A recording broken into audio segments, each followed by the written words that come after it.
In this video, I'll show you how you can center your text in Google Sheets.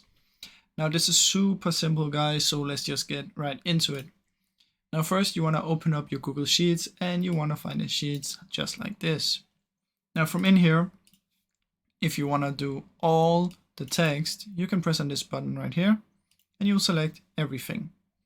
Now once everything is selected, or you have selected the ones that you want to choose, simply go to Format right here and go to Alignment. Now in Alignment, there should be something that's called Center. You can also press Ctrl, Shift and E, and as you can see, everything will be centered as soon as I click on it. You also have other ways that you can do it. You can do the left or you can do the right, just like this. You can also do top, middle and bottom, but we want to do the center.